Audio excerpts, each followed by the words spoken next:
Deesa માર્કેટયાર્ડના chairman Goa રબારીના સમર્થનમાં રબારી સમાતો એકઠો. પૂર્વ ચેરમેન માવજી દેસાઈ સામે ગોવા રબારીએ બદનામ કરવાના કર્યા આક્ષેપ. ડીસા માર્કેટયાર્ડનું ચેરમેન પદ જતું રહ્યું એટલે માવજી દેસાઈ બદનામ કરવાનું કર્યું છે શરૂ. ગોવા રબારી ભાજપના મેન્ડેટ પર ડીસા માર્કેટયાર્ડના ચેરમેન પદે ચૂંટાયા. એક અઠવાડિયા પહેલા થયેલ બોર્ડ ઓફ ડિરેક્ટરની મિટિંગમાં એક પણ ડિરેક્ટરો હાજર ન રહેતા વિવાદ થયો. માવજી દેસાઈ ગોવા રબારીને ચેરમેન પદેથી હટાવવા માટે કરી છે કવાયત. ગોવા રબારી સમાજ સામે કહ્યું, હું ખોટો હોઈશ તો જાહેર જીવન છોડી દઈશ.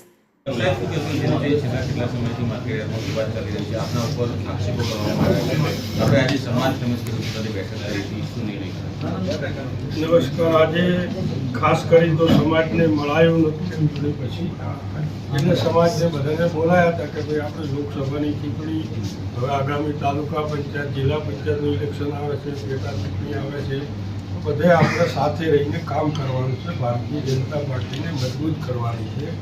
અમુક માણસો જે છે એમને ગમે એમ કરીને ભાગલા પડે, પાર્ટીનું કોઈ નુકસાન કરે એવું કોઈ કે એ વાતમાં ના આવતા આપણે એક થઈને જે સમર્થન આપ્યું છે, તો ભારતીય જનતા પાર્ટીમાં બધા તમે લોકસભામાં રહ્યા જ છે, પણ કોકના કોક માણસોએ આડાઅવળું વાતાવરણ કર્યું, આમ છે તેમ છે, બાકી સારી મદદ કરી છે. અને આગામી ઇલેક્શનોમાં પણ એક રહીને ભારતીય જનતા પાર્ટીને મજબૂત કરો એ જ બધાને સંદેશ આપવા બોલાયા હતા. અને ખાસ કરીને માર્કેટમાં પણ થોડોક વિવાદ ચાલતો હતો, એ પણ વાત કરી કે ભાઈ મારા માટે ગાડીની કઈ વાત આવી આપના માધ્યમથી, તો ગાડી ઠરાવ કરીને લાવી છે. આપણા પાર્લામેન્ટના ઇલેક્શન પહેલાં ઠરાવ સર્વાનુમતે કર્યો, ચૂંટણી આવી એટલે આપણે રહેવા દીધું, હવે ચૂંટણી પતી ગયા પછી લાવશું.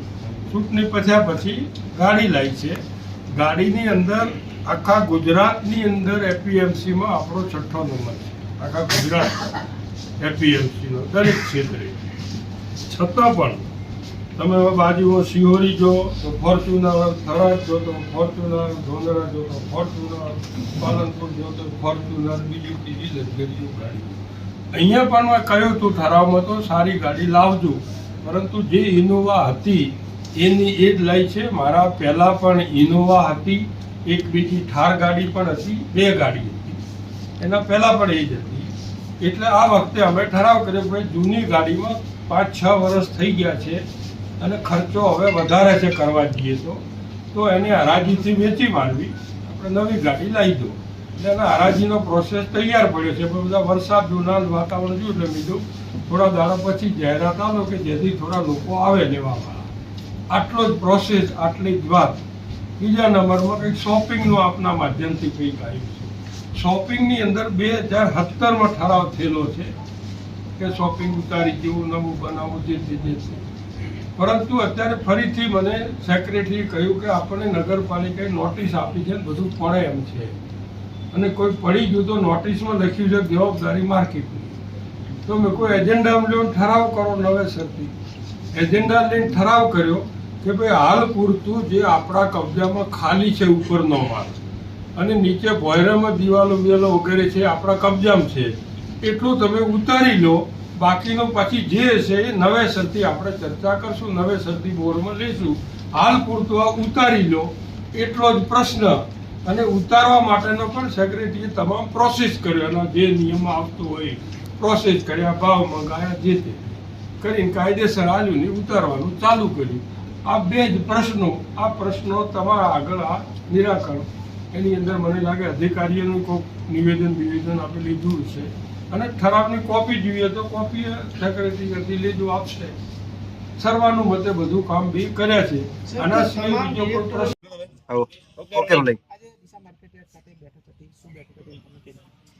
આજે જે માર્કેટનો પાછા કેટલાક દિવસથી જે વિવાદ ચાલે છે એને લઈને સમાજના આગેવાન, પૂર્વ ધારાસભ્ય અને હાલના ચેરમેન માનનીય ગોવાભી સાહેબના સમર્થનમાં આજે સમાજના અમે બધા આવ્યા હતા. જે પાછળ એમને 4-5 દિવસથી જે વિવાદ ચાલે છે, જે આક્ષેપો થયા, એના મુદ્દે સાહેબે પણ કેટલીક સ્પષ્ટતા કરવાની હતી અને સમાજ પણ સાચું જાણે એના માટે કરીને અમે બધા આજે અહીંયા આવ્યા છીએ એમના સમર્થનમાં, ભારતીય જનતા પાર્ટીના અને સાહેબના સમર્થનમાં. બાબુભાઈનો આક્ષેપ છે કે હજી સુધી ગોવાભાઈ દેસાઈ ભાજપનો સેટ નથી થઈ શક્યો. તમે વર્ષોથી ભાજપ સાથે જોડાયેલા, હા, તમારું શું માનવું? એ કહેવાનો અધિકાર બાબુલાલને એટલે નહીં, બાબુલાલે પૂરા સેટ નહીં. અને જો સાહેબ આયાતી હોય ગોવાભાઈ, તો બાબુલાલ પણ આયાતી છે, મૂળ ભાજપી નથી. અને ભાજપમાં આયા પછી પણ કંઈ જાજુ પાર્ટીને એમને હાલ દીધું એવું નહીં, પાર્ટી એમને ઘણું બધું આપ્યું છે. એટલે કમસે કમ બાબુલાલને તો સાહેબ ભાજપમાં સેટ થયા નથી ત્યાં કહેવાનો એમને અધિકાર નથી જ. બીજું, આજ સાહેબના એજન્ટ તરીકે, માણસ તરીકે વર્ષો સુધી બાબુલાલે કામ કર્યું છે. કેટલા વર્ષ કેમ સેટ થયા? એટલે વ્યક્તિગત એમને સેટ ના થયા હોય અને પાર્ટીમાં શું સેટ થવાનું? સાહેબે ગત લોકસભામાં જમીન આસમાન એક કરીને મહેનત કરી પાર્ટી માટે, સમાજે વોટ પણ આપ્યા એમના કહેવાથી. એટલે સેટ જ છે સાહેબ. અમારા આગેવાન છે, પાર્ટીના આગેવાન છે, એમના માર્ગદર્શનમાં માર્કેટ પણ ત્યારે સારું ચાલે છે અને અમે ત્યાં દુઃખી છીએ આ બાબતથી. એટલે એક તો ખેડૂત છીએ, ખેડૂત પુત્ર છીએ, ખેડૂતોની આ સંસ્થાનું એમના વ્યક્તિગત હિતોને સ્થાપિત કરવા માટે કરીને આજે રકાસ કાઢવા બેઠા. બીજું, ભારતીય જનતા પાર્ટીમાં જનસંઘથી મારો પરિવાર છે, એટલે પાર્ટી પણ આવા વિવાદોથી બદનામ થાય છે અને રબારી સમાજના છીએ એટલે સમાજ પણ ક્યાંક ને ક્યાંક આવી લડાઈઓમાં ક્યાંક જે રાજકીય નુકસાન સમાજને પણ જઈ રહ્યું છે. એટલે અમે તો વિનંતી કરીએ બધાને કે ભાઈ સુખ શાંતિ રહો અને વ્યક્તિગત કોઈને મનદુખ હોય તો યોગ્ય જગ્યા, પાર્ટીનું ફોરમ છે, સમાજના આગેવાનો છે, એમને કહો. આ મીડિયા છે, અરજીઓ છે, આ બધું મૂકી એક થઈ અને સંસ્થાનો, સમાજનો અને ભારતીય જનતા પાર્ટી આગળ વધે ને વિકાસ થાય એવું કરવા બધાને હું કહું છું.